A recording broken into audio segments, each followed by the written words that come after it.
What's up, guys? Josh here, or also known as AD. I'm going to show you guys a few variations of the Circus card trick, some of my theories about it, and some of the handlings that you can do and presentations you can do. It can be used as a Heckler buster. It can be used as a gotcha trick. It can be used as a way to win a bet. All those are fine. I personally would only use it as like a Heckler buster because it's not the most powerful magic ever. But I guess if I wanted to win a free drink or something, I might do it too. But I'm going to show you my theory about it. And in my opinion, I would use a peak. So, because I want to keep the moves as minimal as possible. One move, that's it. Trick is done. Now, that might not be the best way to present it in a professional manner, but as far as fooling a heckler, I think it is. Because you want them to feel like they have the most control possible and that you didn't do anything. So the less moves I can do, the better. If that makes the presentation sluggish, and you'll see what I mean by sluggish in a moment, that's fine. Because the point of it is to make them look like a fool. It's not to do amazing magic or anything, right? It's still pretty decent magic, though. I'm not gonna lie. It's not that bad. So, in an ideal world, this is what it would look like. And this is not the way I'm going to teach it, but this is the basic principles of what's happening here. So, I would have them spread. The spectator would see a card for demonstration purposes. Let's say it's the four of spades. Now, what I'm going to do is actually, I want the spectator to do everything, right? So all I'm going to do is I'm just going to do a peek here as I hand the deck out. So I already know the card, and then I square that up as I hand it to them. So I already know their card goes into their hand, and they can shuffle till their heart's content as much as they want. I already know it's the four of spades. So I'll show you guys that peek in a second here. But obviously now that they're shuffling, their card could be anywhere, right? So it could make for a labored presentation, because what if the card's on the bottom or something? You have to deal every single card in the deck till you get to it, right? So that's the only problem with doing it this way. However, it's fine, because again, it's just one move, and you got them. There's no way they can reconstruct what you did. So, but that's kind of the problem, because you will have to deal every single card until you see their card. Four of spades, right? So I saw it. I'm going to keep dealing past it a little bit. And I'll say, look, I will make you a bet. The next card I turn over, that's going to be your card. And if they've already seen their card, and they know that this is not their card, so they can be, this can be very interesting and funny how this plays out. But basically, I kind of mime as if almost, not mime, but I kind of almost act like I'm going to turn this card over. And then as I come here and I go, and I just go back to the four of spades and turn that over. So that's basically the circus card trick. So that's not the way that I want to teach it, but that's basically what's happening, just to keep it easier for myself. So let's talk about the methods. So method one, so if you want to do the Heckler Buster route, I highly recommend that you have them select a card from a dribble. Reason for this is because you don't give them an option to screw around with you as much. Like, I love having a spectator just reach in and grab a card as I spread, and then I love to just spread through and just have them place it back, and you need to have a spectator that's on your side who trusts you in order to do that effectively, although it does look a lot better, and in my opinion it does seem more fair, but that's from a magician's perspective. So hecklers, though, like, this seems pretty random, and they say stop, and you stop whenever they want, and then you give them the option to change their mind like 3 times. Like, are you sure you don't want to go down a couple more, or you want to go back a couple? Like, I want you to absolutely be sure this is where you want to stop. You want to do it again? And then so you just have them say stop, be annoying about it. Okay? Now, give them the card. Okay? They'll peek it or whatever, and you say, look, let's place it back somewhere in the deck. Just say stop whenever you want. Are you sure you want to stop there? Blah, blah, blah. They place it back. Now, this seems kind of, why am I talking about this, right? Well, here's why. Because if you have them place the card back, like say what you spread or something, if they're a douche and they're being combative, they may just do something like this.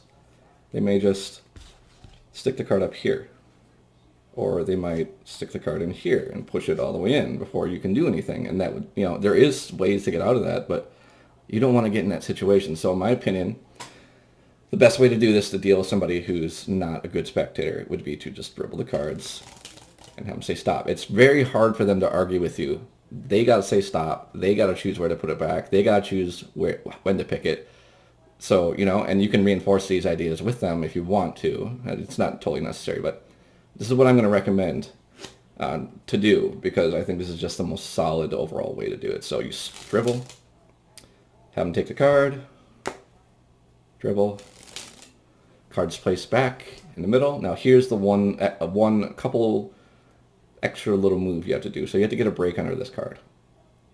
Okay, so as they place it back in the hand, what I usually do is the backbreaker move, which is just a get ready. So you bring your thumb down here, and you're going to pivot the card over off of the middle finger or even the ring finger, doesn't matter. Just pivot off of one of the fingers here. And it just pivots like this.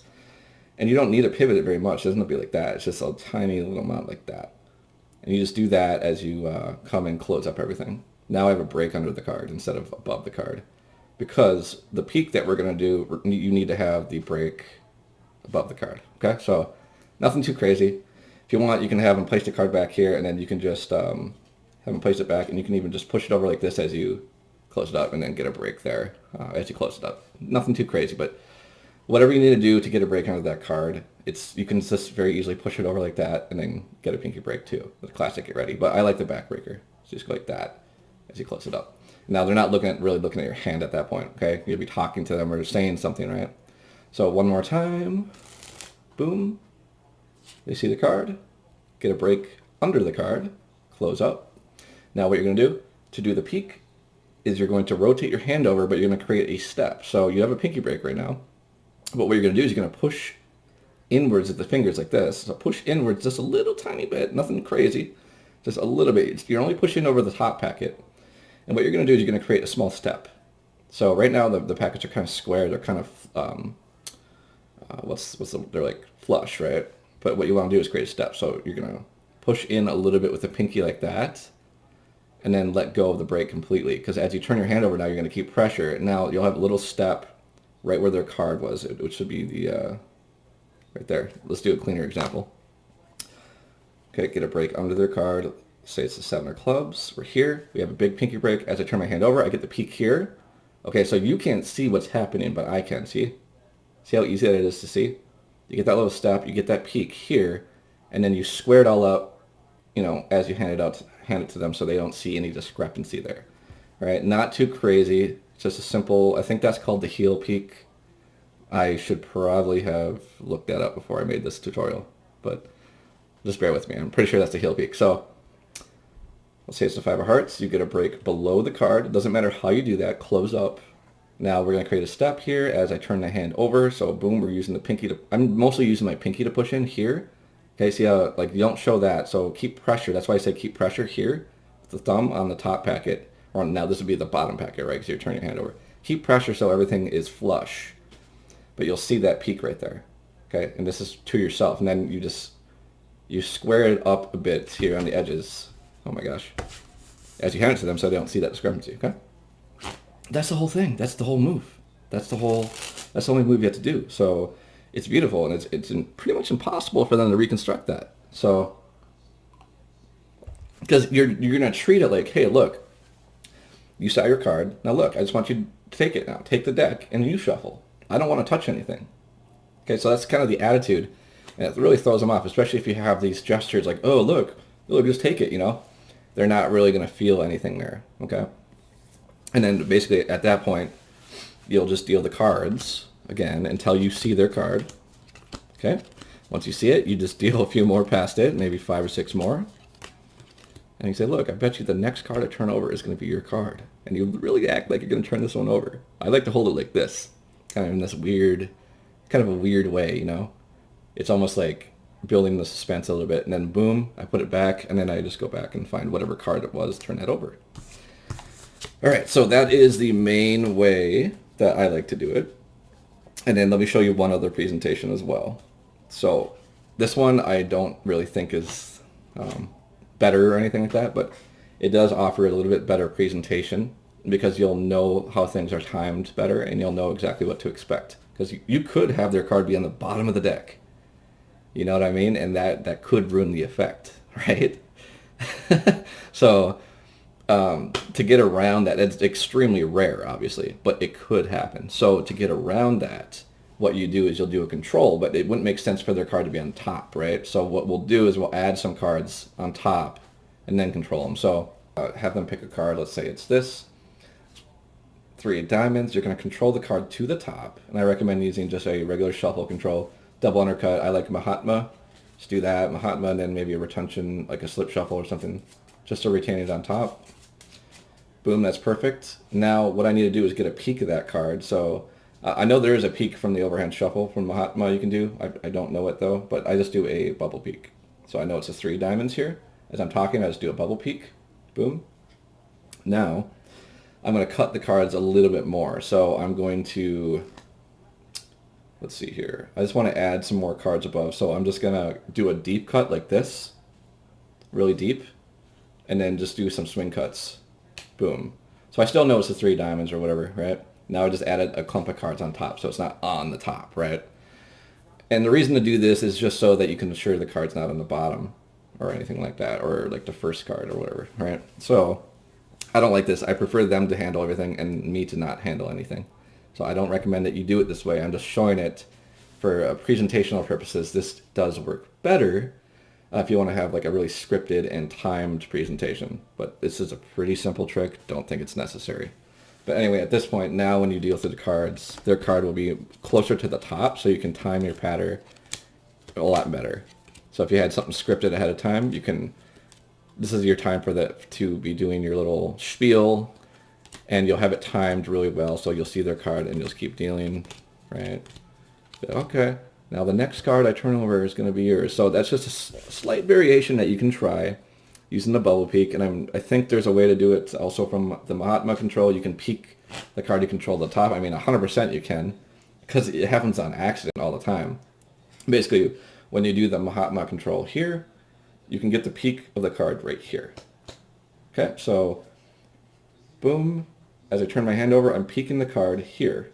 So I'm just pushing it up a little bit as I shuffle the cards off. So it's a really quick peek, and that would work as well. Or you can just do the bubble peek. Boom. I'm not going to teach those moves right now, but you can look them up yourself. I'm going to keep this tutorial short. So that's basically it, guys. Hopefully that will help. And it's, I don't know, I might do it sometime. I've never really performed it that much. I've performed it like a couple times at a bar or something, but I haven't done that in like 3 years. So, but I think it's better than like Chris Ramsey's version or something. You know, just do a peek. Deal the cards, go past their card, do your spiel, and you'll do great. I think the heel peek is the most straightforward, elegant way to do it, because you don't have to do anything else. You don't have to shuffle. You don't have to do a pass. You don't have to do any of this shit. You don't have to do a double lift. You don't have to do any of that. So don't. If you don't have to, why would you? You know, it's for something this simple. Peek it, go through your spiel, profit.